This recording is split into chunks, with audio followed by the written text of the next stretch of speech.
everyone! Welcome back again to my channel. And for today's video, magre-review na naman ako ng isang product. So, ang i-review ko for today ay earbuds. Oh, baliktad. Oh, tama pala. Okay, guys.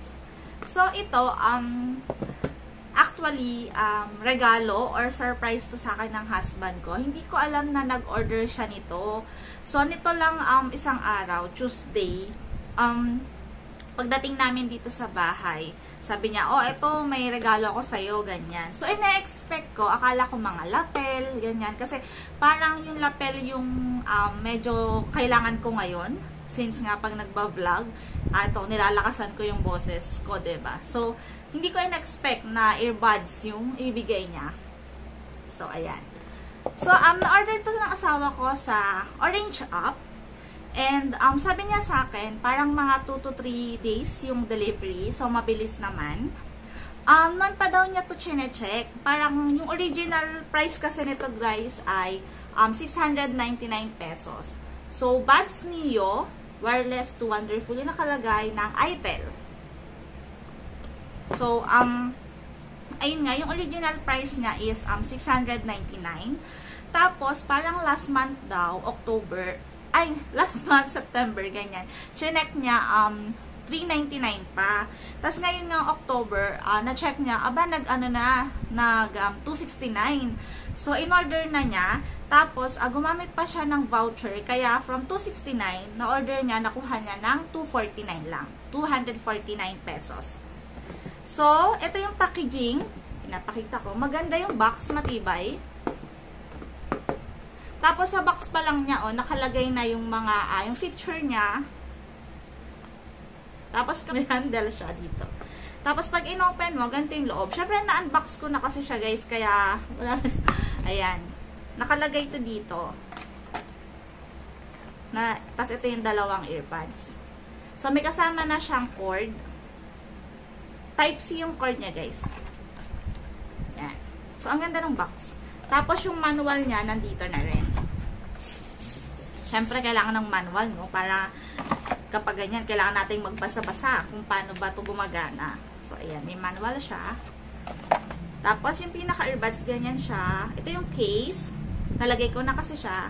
Tapos, ito, yung dalawang earbuds. Right and left. Yan, ganyan siya. Okay, natin. So, yan. So, kumbaga ganito siya, guys, dumating. So, nakaganyan siya. So, dahil hindi na tayo unboxing, dahil na-unbox ko na siya. Kaya nga to review kasi nagamit ko na siya ng ilang araw. So, basahin muna natin yung mga nasa box, guys, para meron tayong idea. Kaya nga to review. So, dun pa lang sa box, ayan, nakalagay na. Yung left and right earbud, kung ano ba yung mga functions niya.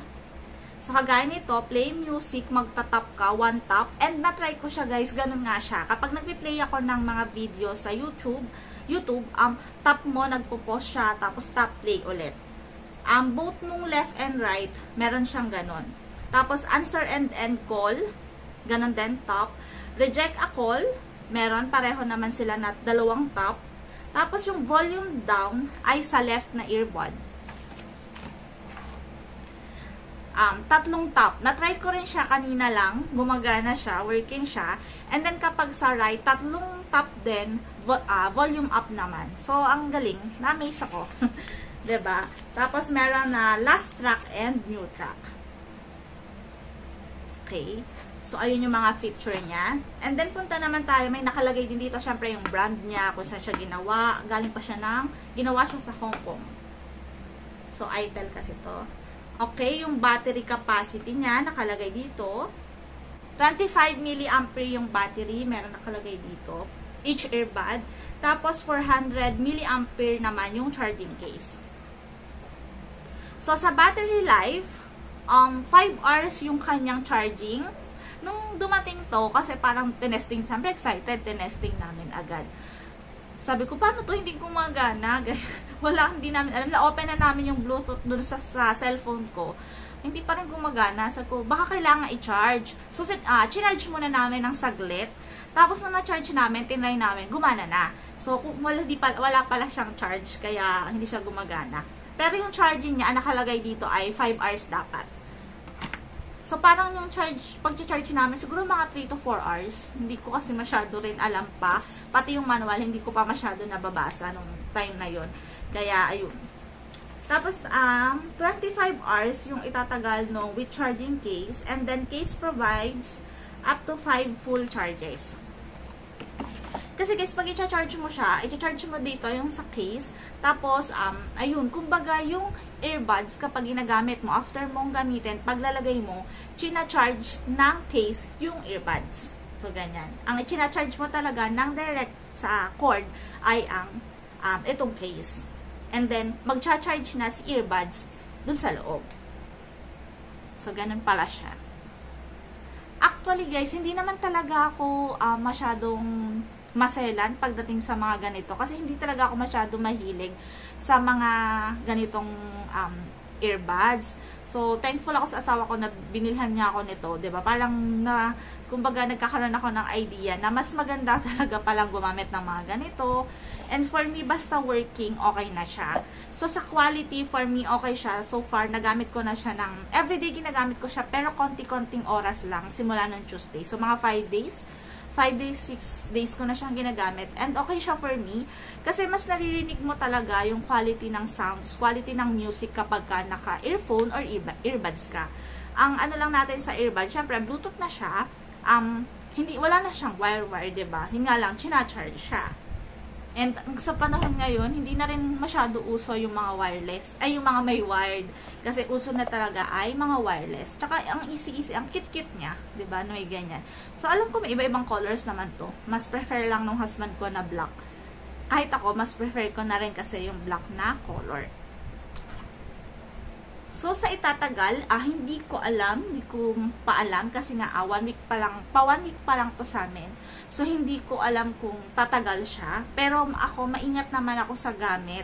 So, for sure naman natatagal to sa akin. So far, okay sa akin yung quality kasi na-testing ko naman na siya.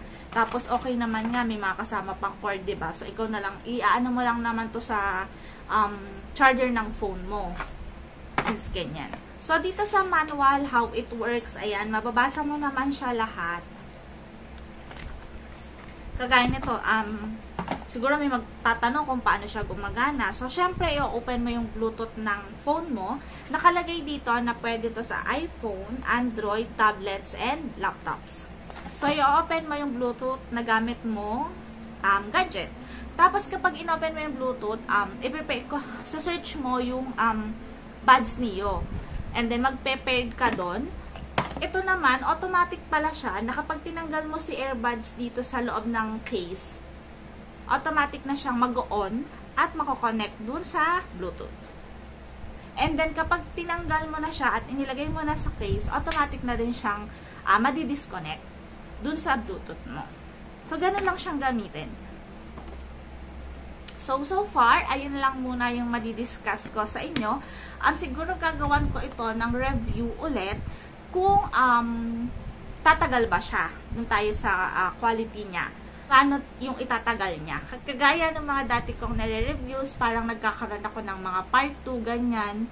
Kung meron pa ako mga nadidiscover dun sa item na aking na-review. Kung tumatagal ba sila. So, ayun, so far, ayun na lang muna yung masishare ko sa inyo. And, thank you. Bye!